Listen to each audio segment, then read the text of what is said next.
5. Assalamualaikum warahmatullahi wabarakatuh.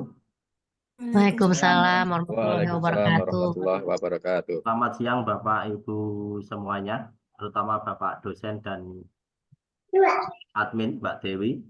Di sini kami dari kelompok 5 akan Dadah. memaparkan hasil Dadah. Sini. yakni Sini. wawasan kebinekaan global, di mana kelompok kami akan membahas topik yang kelima dari PPG Daljab kategori 1 gelombang 3.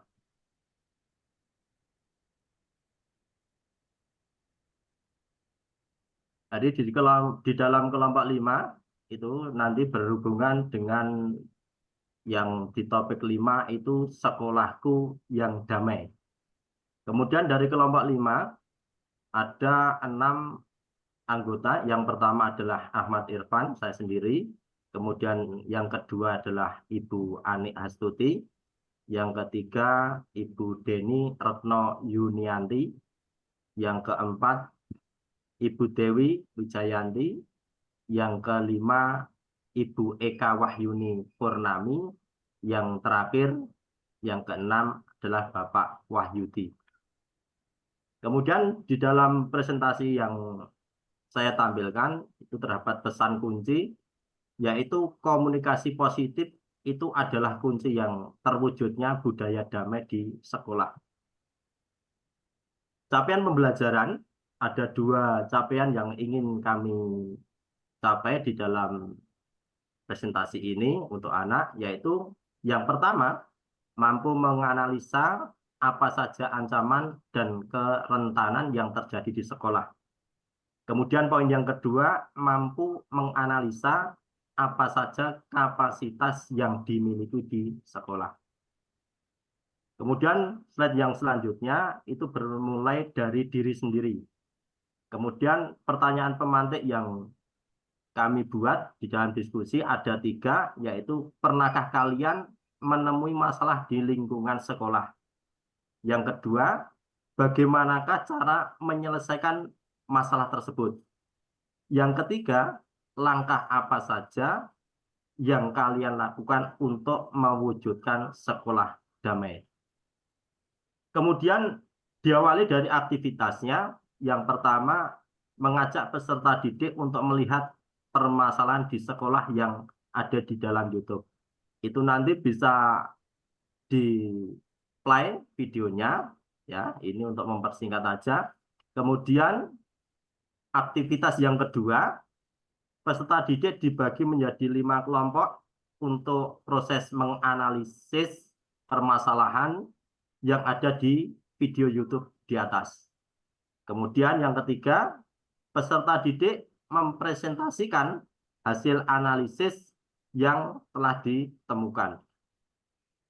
Kemudian slide selanjutnya berkaitan dengan refleksi. Peserta didik melakukan refleksi video damai. Ada 2 option, ada 2 pilihan. Yang pertama adalah masalah apa yang kalian ketahui dari video damai tersebut. Kemudian yang kedua, bagaimana cara menyelesaikan masalah tersebut. Kemudian slide selanjutnya berkaitan dengan konsep, yaitu konsep 1, menjaga sekolah damai.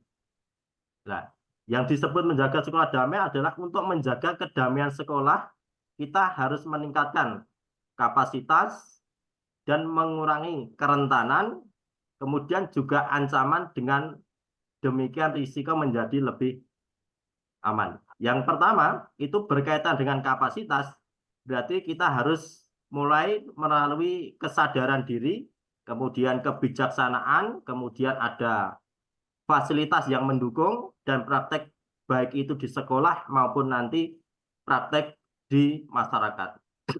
Yang kedua berkaitan dengan kerentanan internal, ya, karena di dalam sekolah itu nanti ada faktor internal dan eksternalnya. Ini dari internal dulu bisa dikendalikan karena kurangnya wawasan, kewaspadaan, keterampilan, kemudian titik-titik lemah yang diperlukan itu yang diperbaiki di sekolah. Kemudian ancaman eksternalnya dan tidak bisa dikendalikan itu karena apa? Karena nanti kalau ancaman dari luar itu yang bisa mengendalikan adalah semua warga sekolah, tidak hanya sekolah saja. Itu.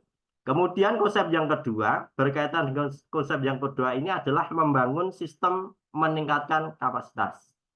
Yang pertama, dimensi budaya damai di sekolah. Dimensi-dimensi yang dikembangkan pada program tersebut antara lain tentang kesadaran kekerasan atau peace and non-violence, kemudian hak asasi manusia, human rights, demokrasi, kemudian berkaitan dengan toleransi atau toleransi. Pemahaman antara bangsa dan antar budaya, yaitu kultural dan intercultural understanding, serta pemahaman perbedaan budaya dan bangsa atau linguistic difference. Kemudian konsep yang kedua itu masih membangun sistem meningkatkan kapasitas, yaitu berdasarkan sekolah damai. Di dalam sekolah damai, anak atau yang disebut dengan Children Friend School model merupakan sekolah yang dikembangkan oleh UNICEF yang menjadikan konsep ramah anak sebagai dasar menyediakan sekolah yang nyaman. Karena anak itu kalau di sekolah dalam keadaan hati yang nyaman, maka pembelajaran yang disampaikan kepada anak oleh guru itu akan menjadi lebih aman dan terlindungi. Kemudian pendidik yang terlatih dan lingkungan yang memadai. Kemudian prinsip utama sekolah yang aman, nyaman, dan menyenangkan adalah non-dis atau berkepentingan, hak hidup, serta menghargai terhadap anak. Sebagaimana dalam bunyi Undang-Undang Nomor 23 Tahun 2002 tentang perlindungan anak yang menyebutkan bahwa anak mendapatkan hak untuk dapat hidup, tumbuh, berkembang, dan berpartisipasi secara wajar sesuai martabat kemanusiaan serta mendapatkan perlindungan dari kekerasan dan diskriminasi. Kemudian konsep yang ketiga berkaitan dengan kerentanan perundungan.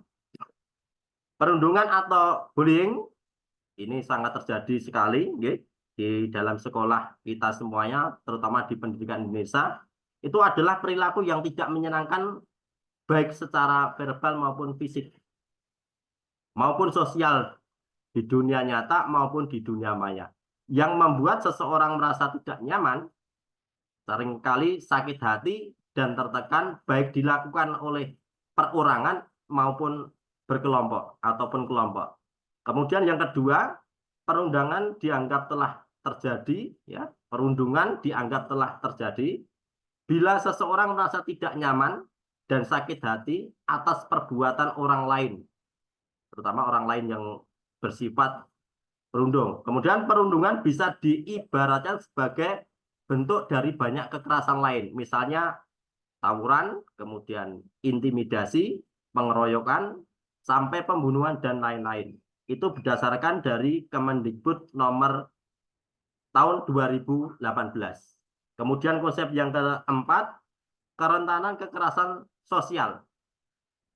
Adapun kerentanan dalam hal kekerasan seksual yang kiranya menjadi bagian yang harus diperhatikan oleh dunia pendidikan karena anak-anak gemilang adalah anak yang dibesarkan dengan penuh rasa sayang, bukan dengan kekerasan, apalagi kekerasan yang sifatnya itu kekerasan seksual. Kemudian konsep yang kelima, kerentanan diskriminasi dan intoleransi.